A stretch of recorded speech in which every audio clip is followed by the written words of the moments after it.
first of all, I want to thank everybody from TEDx, and particularly Julianne Worm, Amy Healy, and Peter Huckless for all of the help that they've offered and for allowing me to be part of such a distinguished company. I was listening to Julie, and she was talking about dreams, and what's interesting for me in this is that my involvement with the Broadway's recent record-breaking production of A Steady Rain actually began with a dream. My wife and I were out in California, and I had this dream about this husband and wife producing team, Frank and Woji Gerald, who I used to be very close with. In fact, they had done a number of productions at one of my old theaters, the West Side Arts Theater, when I was there. But we had kind of fallen out of touch, and only were doing holiday greeting cards for a number of years. So I thought, after this dream, when we got back to New York, I called them right away and said, look, it's been too long, we have to get together for lunch, and we arranged to be able to meet 3 days later.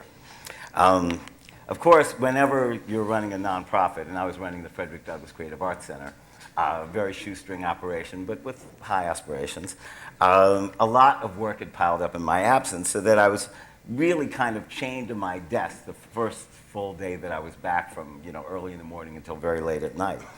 The second day I was also in very early, and by the afternoon I needed a break. So walking to the corner of 96th Street and Broadway, I saw this friend of mine, Lori Friedman, coming out of the subway. Now, what was strange about that is I had never seen her above 14th Street, much less 96th Street.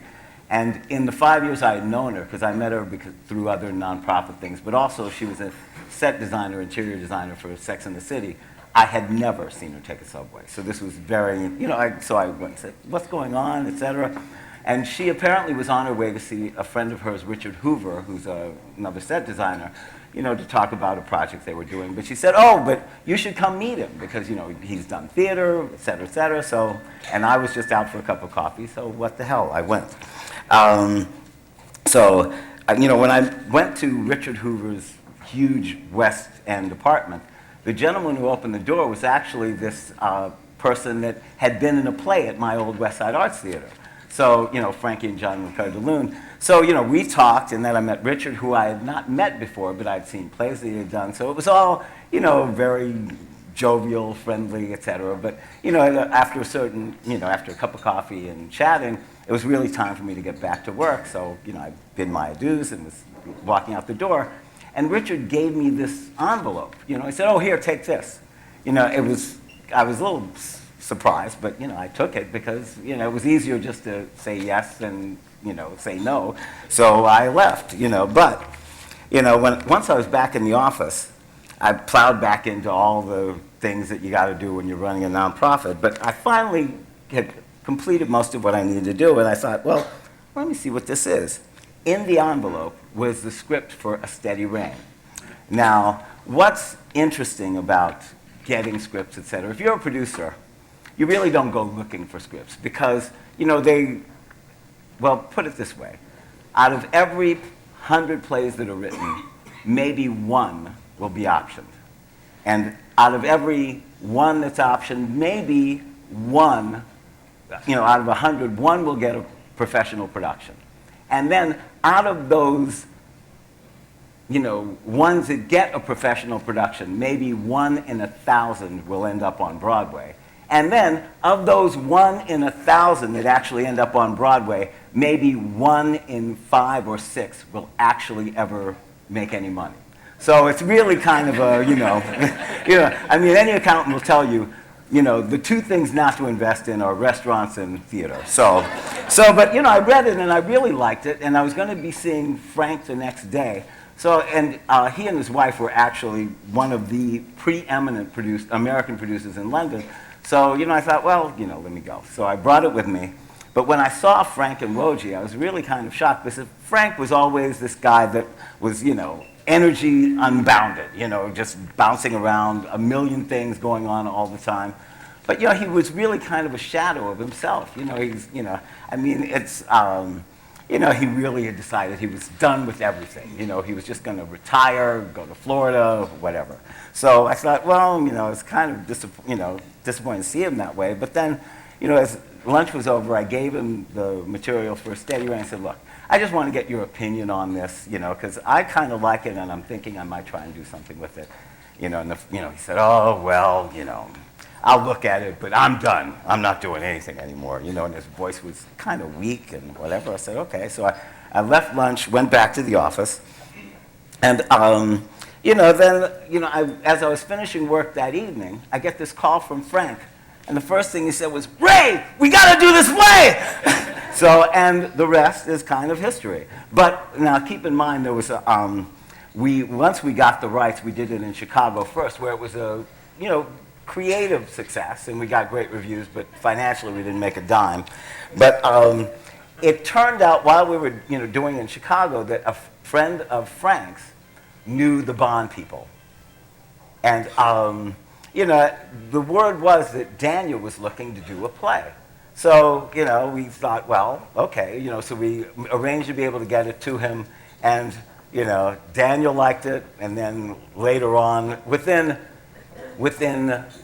7 months of when we first heard that Daniel was interested in doing the play, we were on Broadway with Hugh Jackman, et cetera. So, and it was, we've set so many records, performance records, during the 12 weeks that we were on Broadway. It's going to be hard for them ever to be, anybody ever to do better. So, but, and it was all because, there were so many things that had to happen. I guess the most important thing of that whole setup was Richard Hoover. I asked him later on what possessed him to give me this envelope, because I didn't say that I was doing anything or, that anything was going on. But, as I was leaving, he just had this feeling that he should give it to me, and that, so that's how that all happened. Now, in the middle of all of this other stuff that was going on, while I was at the Frederick Douglass Creative Arts Center, I've actually spent quite a bit of time in Africa. And, we do many programs, and you can go to the website to see. But one of the things that I really wanted to do when I was there was, we had an after-school program, but what I noticed from the after-school program that we had at the Frederick Douglass is that, so often the kids kind of resented, they wanted to play video games, they wanted to, do other stuff, even though they came around and they appreciated the programs that we were offering. It was so often like pulling teeth. And traveling in Africa, there were all these students that really didn't have books. They would go miles to go to school, and it would just be a teacher at the front of the class with the only book in the class writing on a blackboard, if there was a blackboard. So I really wanted to do, I wanted to try and get the Frederick Douglass to do something over there, but unfortunately my board was not very interested. But I met this husband and wife team again that went to a wedding in Zimbabwe, and they were both educators, and they noticed the same thing that I had. So what they started was the U.S. Africa Children's Fellowship, which basically they put together container loads of school supplies that they were sending to Zimbabwe. Our accountant for the Frederick Douglass was actually from Ghana, and I knew people in Ghana, so 4 years ago I went to Ghana just for the 50th anniversary of independence. But I met some people there, and they talked about, their needs, et cetera. So when I came back, I approached the U.S. Africa Children's Fellowship about maybe doing something in Ghana.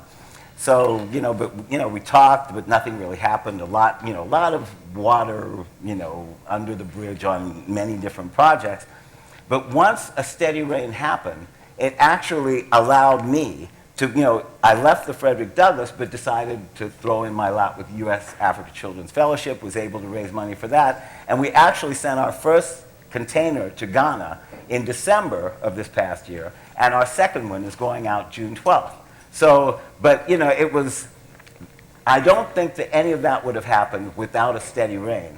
And all of that happened just because of my dream of Frank and Woji, and their dream, meaning Mark Grashow and his wife Sherry, their dream of trying to help these schools in Zimbabwe, who are now helping schools in Ghana, and they've also sent containers to Tanzania.